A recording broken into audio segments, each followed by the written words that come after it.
تجربة قيادة تي 77 في داخل مدينة بعقوبة مع أستاذ أحمد اليوم اللي استلم سيارة من عندنا ويانا.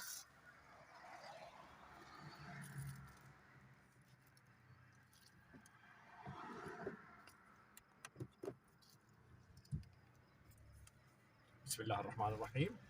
اليوم احنا ويا البستيون التي 77. شوف الشاشات، قرب لي على الشاشات استاذ احمد. هاي الشاشات مالتنا، باع التحكم الموجود هنا. ايضا عندي تحكم بالاعدادات، هاي عندي شاشتين تحكم. باع السياره، طبعا هنا عندي بانوراما تحكم جهتين. احنا الان في داخل مدينه بعقوبه وباعوا سيارتنا. ان شاء الله احنا الان هسه في داخل مدينه، شوفنا الشارع، هذه مركز مدينه بعقوبه. شوفنا التحكم بالسياره هاي سيارتنا. شوفنا الشاشه استاذ احمد من تشتغل. تجربه قياده داخل مدينه بعقوبه وحياكم الله. هاي مدينه بعقوبه وهاي سيارتنا البستيون التي 77. هاي طبعا مالت الحزام. هاي سيارتنا مثل ما تشوفون.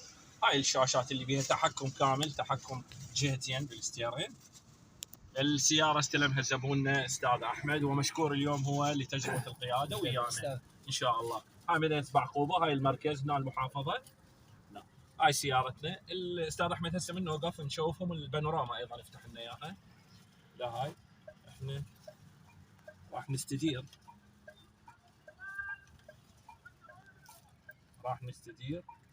الان استدارينا.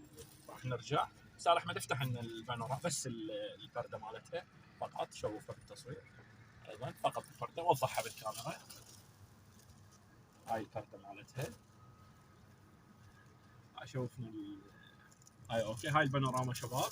هنا يرجع لي على الداخل، هاي داخل، هاي اعدادات كامله للسياره. اي اعدادات التحكم كامل كله بالسياره من ناحيه. هذا من ناحيه تحكم كامل بالسياره. هاي هنا طلع. نتمنى ان شاء الله انه شوفناكم صوره عن سيارتنا البستيون التي 77، ونتواصل ان شاء الله في سيارات اخرى. التي 77 شباب، ضمان 5 سنوات، صيانه مجانيه لمده سنه. الشكر مشكور استاذ احمد على الجوله بسيارتك، وان شاء الله قريبا نرقم لك لين هي داخله جديد. تحياتي. تحب تقول شيء للجمهور؟ والله استاذ يعني شو اقول، سياره يعني كلش حلوه، سياره جديده. طبعا هي هسه ما معروفه بالسوق، بس يعني انا متاكد انه السوق لحين مثل يقول ينترس كليته فاو. لان سياره انا بالنسبه لي جربت كل السيارات الجديده الحديثه، العشرينات، العاليه والناصيه، بس ماشي في السياره بيها رفاهيه وبيها متانه وبيها كل المواصفات مثل هاي السياره.